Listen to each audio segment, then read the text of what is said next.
Hello everyone, welcome back to the UCW. In today's video we'll be doing a full review of the CYMA Full Metal AEG.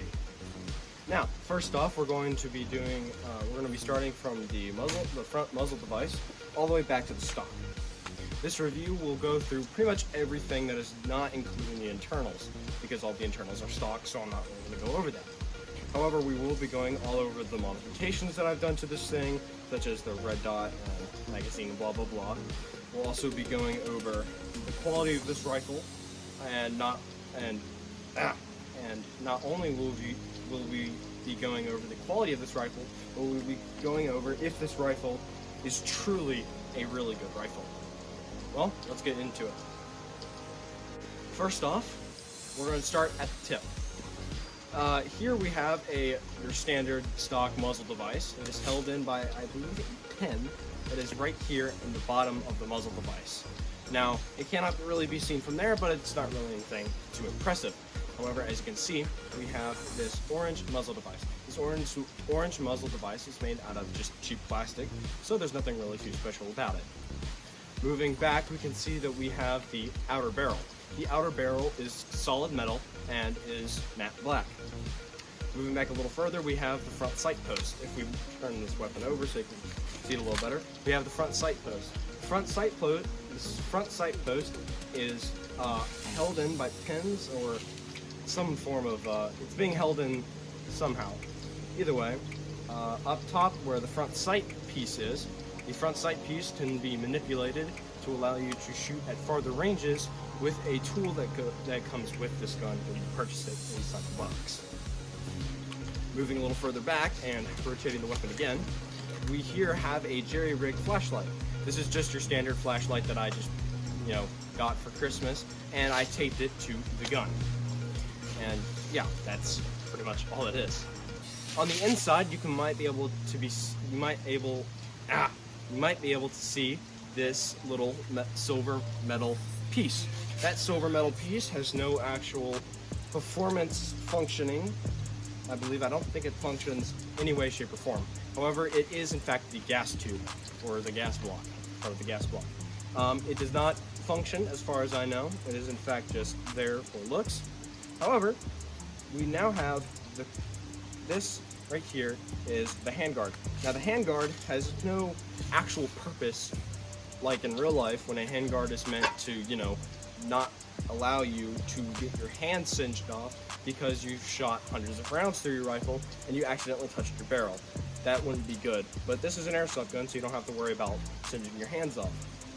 However, this handguard is made out of I would say an 8 out of 10 in terms of polymer quality. It is in fact made out of a polymer. This polymer is, of course, an 8 out of 10, like I just said, and has stood up to the test of time so far.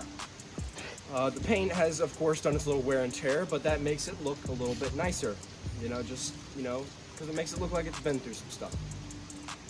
There are two parts of the handguard. You have the top handguard, and you have the bottom part of the handguard. The bottom part of the handguard is where the battery goes, and as you can see right through those little holes, you might be able to see a little white thing. That little white thing is the battery, and the battery, of course, is the battery. It powers the rifle and allows it to function properly, and if it wasn't there, it would not be functioning properly. See? Now it can function like an actual AEG should. To remove the bottom part of the handguard to allow you to access the battery, you have to take this little piece right here and you have to move it all the way back. Once you move it all the way back, you can then hinge this down from the front part where it hooks on. That front part you have to, and then, oh my gosh, and then to put the battery back in, you hook it up to the wires that is provided inside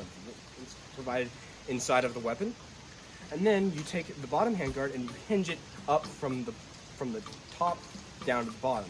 To remove it, you have to hinge it from the bottom to the top. If you were to do it the other way, to put the weapon back in, to put it in butt first, and then go in, and then go and put it up here at the head, that would not work. And in the manual, it even says to do it that way. Hinge it from the top, not the bottom. Trust me, I know. I got frustrated with it because I didn't read the manual. But then I did, and then I actually learned something. All right, moving back a little further, we can now see that we have the red dot. The red dot is just your standard cheap $50 red dot that I got off of ebike.com. And it's nothing special, it has 5 different sizes and 2 different reticle types. You have your red dot and your green dot. I prefer the green dot because it's much easier to see it out here, you know, in the outdoors. For indoor use or darker compartments, like inside of a garage or a building, or you know, just any general night stuff, I would prefer you to use the red dot part of it, which is better for dark, well, stuff. Here we have the dust cover. The dust cover has no performance purpose. It does not is not a vital part of the weapon. However, it is a nice little functioning part. To take the charging handle, if you take the charging handle and pull it back, it will then take the dust cover and it will unhinge it and allow it to move freely. And then it will come down here because of the spring right there. Right here you can see that there is a slide. On an actual weapon, this would be, you know, the slide, like I just said. But to this purpose, it is basically a dust cover to hide the gear hop-up. Now, hop-up is standard. The hop-up is standard with which came with the gun. It's standard. If we go up a little bit further here, we can see that we have the Picatinny rail. The Picatinny rail is not drilled into the actual receiver. However, it is part of the receiver. The Picatinny rail quality, I consider it a 9 out of 10. There is a little bit of, you know, forming and stuff, you know, from clamping your sights down really hard so it doesn't lose zero. However, I have not had any issues with my sights coming unzeroed from the Picatinny rail. So, 9 out of 10. And as you can see, we go down a little bit further on this side, we can see that we have the mag release. Pressing down the mag release will of course release the magazine. Congratulations. Now it will release the magazine. And if we go on to the magazine, we can see that this is a full polymer 1,500 round magazine that I got off of ebike.com. It is wound right here with that little string, and you pull it to wind the weapon up, considering it is a high cap magazine and not a mid cap, which would not require winding. If we flip over the weapon, we can now see that we have 2 more objects to go over. Here we have the bolt release. The bolt release on a stock weapon would actually have a purpose, but for some reason mine doesn't work to how it's supposed to. Now, I'm not saying you shouldn't buy the weapon because of that, I'm just saying mine did that. Moving back a little further, here we can see the fire selector. The fire selector has 3 different modes: safety in this position, semi-auto in this position, aiming all the way up, and full auto in this position, aimed like that. Going down a little bit further, we can see that we have the standard trigger. It's a pretty decent trigger. It's not it's stock, so it's nothing special. And here we have the trigger guard.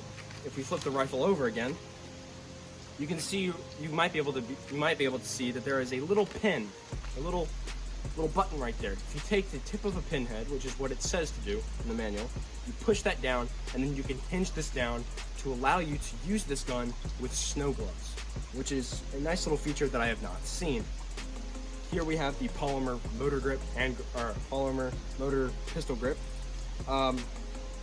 It is just your standard, motor grip. There's nothing added to it. It's stock, and the way you adjust the motor is right there with a flathead screwdriver or any other things like maybe a coin, or if you're ballsy enough, maybe your own fingernail. However, I would not advise that. Here we have the other side of the fire selector. You cannot, it's not ambidextrous, so you cannot operate it on that side. However, if we move up a little further, we can see that we have this. This is the forward assist. On an actual M4, this would force the slide. This would force the slide on an actual M4 or AR-15 platform. It would force the slide to go forward to help with jamming or anything like that. However, this does not have any purpose. However, it is manipulable. However, it does not have any actual purpose other than aesthetic, I guess. Here we have the charging handle. The charging handle is stock, and it pulls out like that. However, I have had an issue with, in the first couple of weeks, the little tooth that holds the M4 charging handle in place broke off. Now, of course, you don't have to worry about this on an actual M4, but this is airsoft, so it's a little different.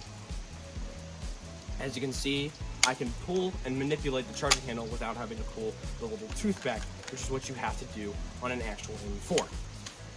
So, however, you can just replace that with another AEG charging handle, and you're good. Moving back a little further, we can see here that we have this buffer tube. This buffer tube is stock, and there is nothing special about it. On most AEGs, you store the battery in the stock and the buffer tube. However, on this AEG, you have it up here in the charging, you have it up here in the handguard, which makes, it just makes it different. So you can actually use real steel, or just in the actual gun world, you can use those real stocks as, for your M4, which is actually a little nice touch, I guess. Here, going back to the buffer tube, of course, the buffer tube is full metal, and it is pretty high quality. I have had a couple issues with this charging handle, or this buffer tube, to where it will loosen over time. However, just retighten it and you'll be a-okay. If we move back a little bit further, we can now see that we have the stock. The stock right here is a polymer stock. It is the stock that came with this gun when I purchased it, and I got it for Christmas. So there's nothing too special about that. However, there is a stationary sling mount right here, and you can attach your sling. And there is also a sling mount up here on the front. So that's pretty much it for this little review. There's nothing too wild about this thing. However, it is a very nice weapon. Would I consider you purchasing this yourself? Absolutely. I give this a 9 out of 10 on just being a weapon. I have not seen a whole bunch of interchangeable parts for this handguard. So, unless you want to have a grip, I guess that's a little hard for you, but it's nothing that tape can't fix, or super glue. However, it does give you more options for the stock, so I don't know. It's just a sacrifice you have to make. Again, it's a 9 out of 10. I would absolutely recommend this for you to purchase as a starting weapon at a reasonably $200 price tag. It is quite, it's quite nice.